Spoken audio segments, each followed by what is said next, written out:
Selamat siang Ibu, saya Levina Virginia Hermawan dengan nomor induk mahasiswa 14482012116. Izin menjelaskan sedikit dari materi makalah saya yang berjudul menumbuhkan minat belajar bahasa Indonesia.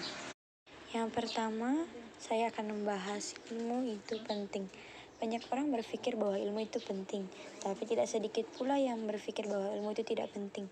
Hal ini disebabkan karena pengaruh rasa malas yang besar, sehingga membuat segalanya jadi terhambat dan membuat orang-orang jadi orang yang terlalu malas tahu. Jika kamu bertanya seberapa penting sih menuntut ilmu, pasti kamu akan mendapatkan jawaban. Menuntut ilmu itu sangat penting. Sejak zaman dulu, orang dianjurkan untuk menuntut ilmu setinggi-tingginya dan mengenal banyak hal. Bahkan dalam Islam, Allah menyuruh umatnya menuntut ilmu tidak hanya untuk kebaikan dunia, namun juga untuk di akhirat.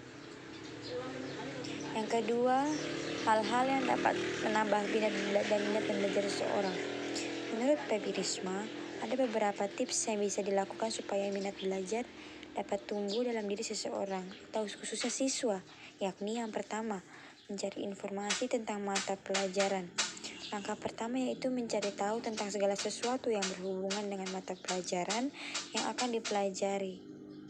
Nah, jika siswa merasa bidang keilmuan yang dipelajarinya tersebut menjanjikan masa depan yang cerah dan sesuai dengan minatnya, maka tanpa dipaksa mereka akan lebih semangat untuk belajar. Cara meningkatkan minat belajar siswa dengan metode ini memang cukup sering dilakukan. Yang kedua, mencari teman belajar. Belajar kelompok menjadi sebuah aktivitas yang menyenangkan, karena jika ada materi pelajaran yang belum dimengerti, bisa bertanya pada teman atau mempelajarinya bersama-sama. Karena terkadang belajar sendiri memang membosankan, apalagi jika ada materi yang belum dipahami. Yang ketiga, memaksimalkan media pembelajaran. Zaman sudah semakin canggih, sangat berbeda dengan belasan tahun yang lalu. Anak-anak zaman sekarang sudah sangat akrab dengan teknologi, internet, dan berbagai media digital yang bisa digunakan untuk belajar. Siswa bisa memanfaatkan media digital yang ada untuk memaksimalkan proses belajar. Gunakan internet, smartphone, video, aplikasi, dan teknologi lainnya untuk memudahkan proses belajar dan memahami mata pelajaran. Yang keempat, kenali masalah yang dihadapi. Malas belajar bisa saja disebabkan karena tidak suka dengan pelajaran tertentu, tidak nyaman dengan cara guru mengajar, situasi di dalam kelas, lingkungan sekolah yang kurang menyenangkan, sarana dan fasilitas yang tidak memadai, masalah keluarga, dan faktor lainnya.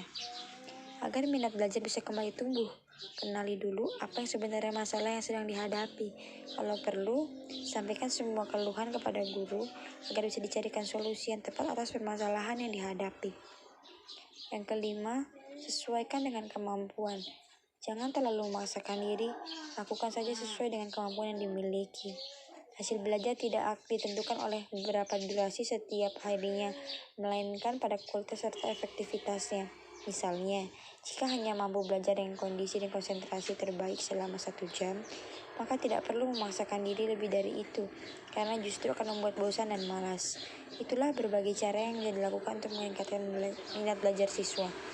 Bagaimana cara meningkatkan minat belajar siswa? Sebaiknya memang diketahui dan dipahami oleh guru, orang tua, dan juga siswa itu sendiri. Rasa malas belajar yang diatasi dengan benar akan membantu siswa mencapai prestasi yang maksimal. Yang ketiga, langkah-langkah membuat belajar bahasa Indonesia menjadi lebih seru dan menyenangkan. Coba deh, ikuti tips di bawah ini agar kita makin cinta dengan bahasa nasional kita. Yang pertama, akrabkan diri dengan bahasa Indonesia baku. Bahasa Indonesia yang kita gunakan pada berbagai buku mata pelajaran adalah bahasa Indonesia baku. Saat ujian, kita juga menghadapi bahasa Indonesia baku. Bagaimana dengan bahasa Indonesia kita sehari-hari? Kalau kita menggunakan bahasa Indonesia baku untuk bergaul sehari-hari, kesannya terlalu terasa kaku dan janggal. Tapi dengan cara menggunakan bahasa Indonesia baku, sebenarnya kita secara tak langsung belajar mata pelajaran bahasa Indonesia juga. Yang kedua, pahami definisi dan penggunaannya. Belajar tentang homofon, personifikasi, ide pokok, dan berbagai istilah jasa jenisnya. Jika kalian menjelaskan apa yang dimaksud dengan homograf atau eufemisme, lengkapi disertai contoh dan katanya. Homograf adalah istilah untuk menyatakan kata yang ejaannya sama tetapi pelafanannya berbeda. Misalnya apel yang pertama itu buah, sedangkan apel yang kedua adalah upacara. Dua-duanya memiliki kata yang sama yaitu A, P, E, dan huruf L. Sebagian dari kita mungkin menganggap bahasan seperti ini kurang menarik, namun perlu dipelajari. Bukankah tak kenal maka tak sayang? Kalau sudah akrab, bukan mustahil kita bisa merasakan indahnya belajar bahasa Indonesia. Yang ketiga, pahami struktur kalimat dan tata bahasa. Bukan hanya bahasa Inggris yang memiliki tata bahasa atau grammar, tetapi bahasa Indonesia juga punya aturan mainnya. Selain mengetahui mana saja yang disebut sebagai subjek, predikat, dan objek, kita juga harus tahu di mana posisinya masing-masing. Kita perlu memahami mana kata yang menerangkan dan mana kata yang diterangkan. Dan sudahkah kalian memahami konsep dari kalimat majemuk, kalimat majemuk setara, dan kalimat majemuk bertingkat? Tata bahasa seperti ini memang terasa teknis, tapi pemahaman yang baik dapat mempengaruhi kualitas karya tulismu nanti. Tata bahasa yang baik juga dapat menentukan seberapa mudah tulisanmu agar mudah dipahami oleh orang lain. Yang keempat, ikuti dinamika perkembangan bahasa. Bahasa Indonesia tergolong masih sangat mudah, jangankan disandingkan dengan bahasa Inggris atau bahasa Arab yang berbeda semua. Selisih usia bahasa Indonesia dan bahasa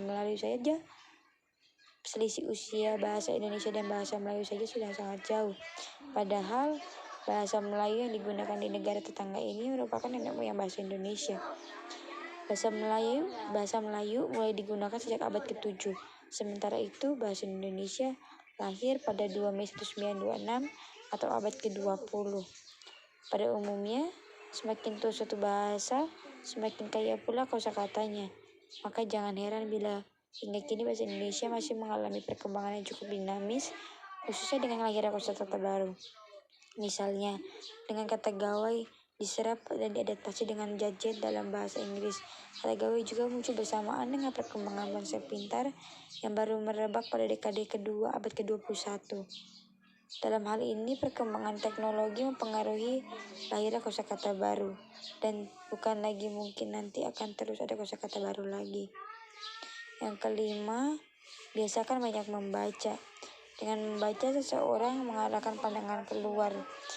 Bacaan membuka mata dan di pikiran, ternyata di luar sana dunia sangat luas.